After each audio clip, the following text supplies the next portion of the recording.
Hello guys, BA Part 3rd Sociology first paper. Today our topic is Organic Solidarity. Okay, सावयवी एकता.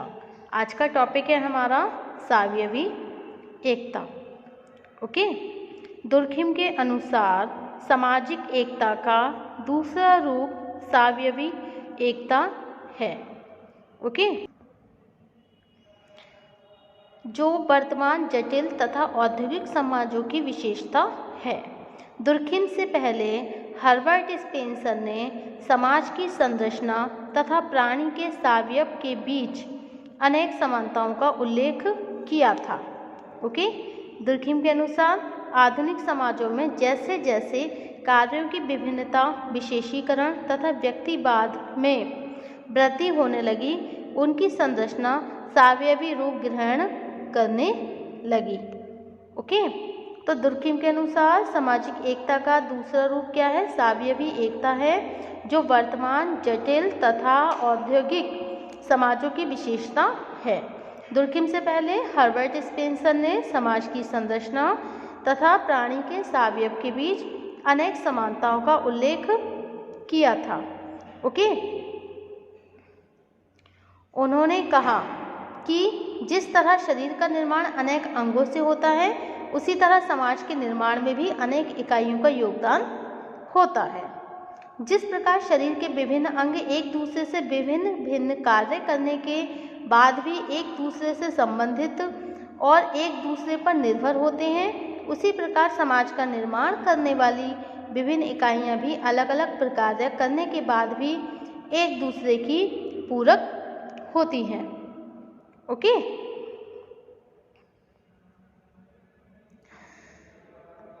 यह एक ऐसी एकता है जिसे सावयवी एकता कहा जाता है.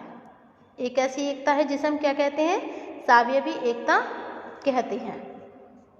ओके,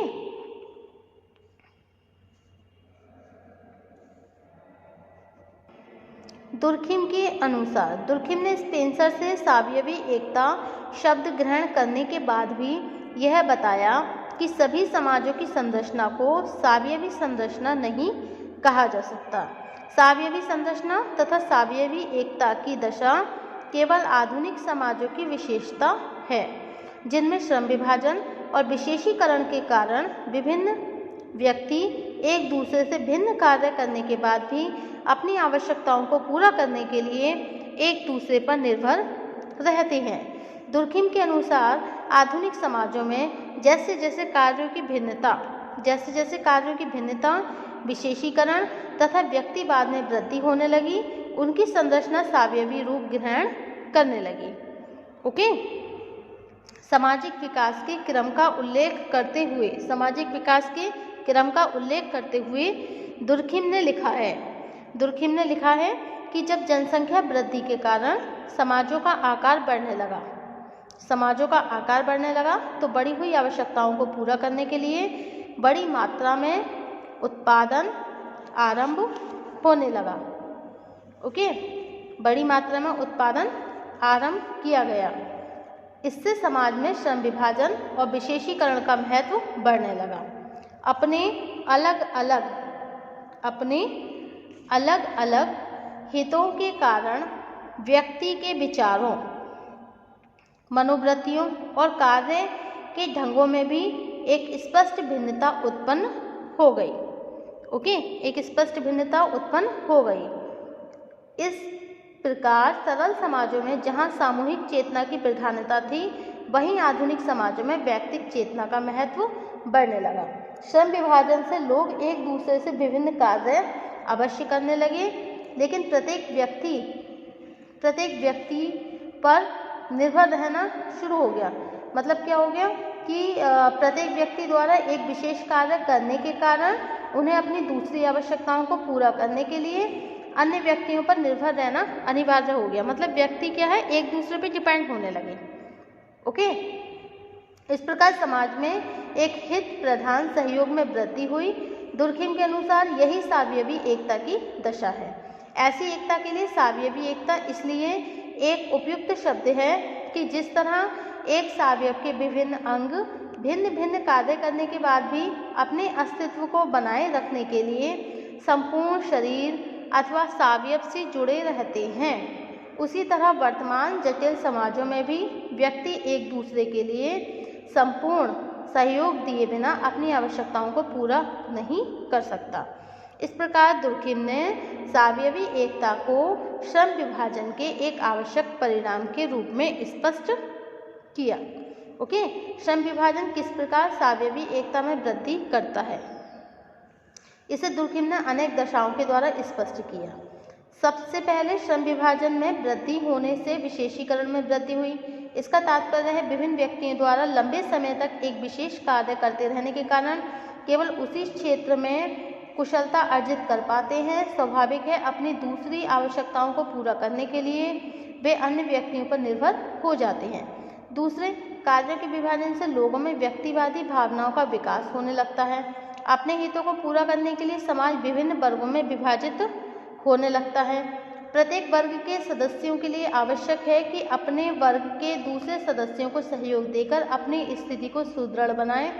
तीसरे, श्रम विभाजन से लोगों के बीच तार्किक संबंधों में वृद्धि हुई जो सावयवी एकता में वृद्धि करते हैं। चौथे, प्रतियोगिता में होने वाली वृद्धि भी श्रम विभाजन का एक आवश्यक परिणाम है। समाज में जैसे जैसे प्रतियोगिता बढ़ती है, समान कार्य में लगे हुए व्यक्तियों को एक दूसरे को सहयोग देना आवश्यक हो जाता है।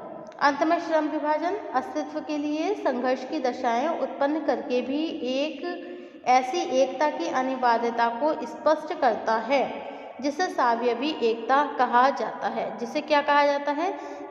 सावयवी एकता कहा जाता है। ओके, इस प्रकार दुर्खिम ने सावयवी एकता की अवधारणा को जिन विशेषताओं के आधार पर स्पष्ट किया उन्हें निम्नांकित रूप से समझा जा सकता है। ओके, निम्नांकित रूप से उन्हें समझा जा सकता है। फर्स्ट कौन सा है आपका? प्रतिकारी, मतलब व्यक्तिगत असमानताओं में वृद्धि, व्यक्तिगत असमानताओं में वृद्धि। और सेकंड क्या है? विशेषीकरण, मतलब व्यक्तिगत असमानताओं में वृद्धि, जिसे इंग्लिश में क्या बोलते हैं हम? Increase in individual differences. Okay, increase in individual differences. Second है आपका विशेषीकरण, स्पेशलाइजेशन। ओके, थर्ड है हित प्रधान निर्भरता, interest oriented dependence. Okay, next है आपका जटिलता में वृद्धि, इंक्रीजिंग कॉम्प्लेक्सिटी। और नेक्स्ट है आपका सामूहिक चेतना में कमी, डिक्रीज सोशल कॉन्शियसनेस। ओके, संविधात्मक संबंधों का महत्व, इंपॉर्टेंस ऑफ कॉन्ट्रेक्चुअल रिलेशनशिप, प्रतिकारी कानूनों की प्रधानता, dominance of restrictive laws. Okay, व्यक्तिगत असमानताओं में वृद्धि, increase in individual differences. Okay, यांत्रिक एकता की मुख्य विशेषता, जहां समानता है वहीं सावयवी एकता की दशा में व्यक्तिगत असमानताओं में तेजी से वृद्धि होने लगती है। ओके, तेजी से वृद्धि होने लगती है। दुर्खिम ने लिखा है जहां एक और आदिम समाजों में लोगों की समानताओं से यांत्रिक एकता का विकास होता है, वहीं आधुनिक समाजों के विभेदों के कारण सावयवी एकता भी विकसित होती है। ओके, अब सेकंड पॉइंट है आपका विशेषीकरण, मतलब स्पेशलाइजेशन। सावयवी एकता की एक प्रमुख विशेषता समाज में विशेषीकरण में वृद्धि होना है। दुर्खिम के शब्दों में श्रम विभाजन के अंतर्गत व्यक्ति पीढ़ी दर पीढ़ी एक ही कार्य करते रहने से अपने कार्य को करने में कहीं अधिक कुशल हो जाते हैं, जिससे विशेषीकरण की प्रक्रिया में वृद्धि होती है। ओके, थर्ड पॉइंट है आपका हित प्रदान निर्भरता। सावयवी एकता का संबंध श्रम विभाजन तथा विशेषीकरण में होने का अर्थ यह नहीं है कि विभिन्न व्यक्ति आवश्यक रूप से एक दूसरे का विरोध करने लगे, बल्कि अपनी विभिन्न आवश्यकताओं को पूरा करने के लिए सभी लोग एक दूसरे पर निर्भर रहते हैं। इसी कारण एक दूसरे को सहयोग देते रहते हैं। इसके बाद भी यह एक हित प्रधान एकता होती है। ओके, थर्ड पॉइंट है आपका जटिलता में वृद्धि, इंक्रीजिंग कॉम्प्लेक्सिटी। ओके, दुर्खिम ने स्पष्ट किया है कि यांत्रिक एकता वाले समाजों की प्रकृति तुलनात्मक रूप से कहीं अधिक जटिल होती है। एक और इन समाजों में व्यक्तियों की आवश्यकताएं बहुत अधिक होने के कारण उद्योगों में वृद्धि होने लगती है, तो दूसरी ओर ऐसे संगठनों को प्रोत्साहन मिलने लगता है जिनकी प्रकृति औपचारिक होती है। ओके, अब नेक्स्ट पॉइंट है सामूहिक चेतना में कमी, सामूहिक चेतना में वृद्धि, सामूहिक चेतना में वृद्धि, डिक्रीजिंग सोशल कॉन्शियस। दुर्खिम ने कहा है कि सावयवी एकता तथा सामूहिक चेतना के बीच एक विपरीत संबंध होता है। इसका तात्पर्य है किसी समाज में जैसे जैसे सावयवी एकता बढ़ती जाती है वहाँ सामूहिक चेतना का प्रभाव कम होता जाता है। ओके, नेक्स्ट पॉइंट है संविधात्मक संबंधों का महत्व, importance of the construction relationship. सावयवी एकता के द्वारा भी संबंधों को व्यवस्थित बनाने तथा सामाजिक संगठन को मजबूत करने का प्रयत्न किया जाता है, लेकिन ऐसी एकता मुख्यतः संविदात्मक संबंधों पर आधारित होती है। इसका तात्पर्य है विभिन्न व्यक्तियों तथा समूहों के पारस्परिक संबंध कानूनों के द्वारा ही परिभाषित होते हैं। ओके, व्यक्ति एक दूसरे से उतने ही संबंध स्थापित करते हैं जिनकी सहायता से कानून शर्तों को पूरा किया जा सके।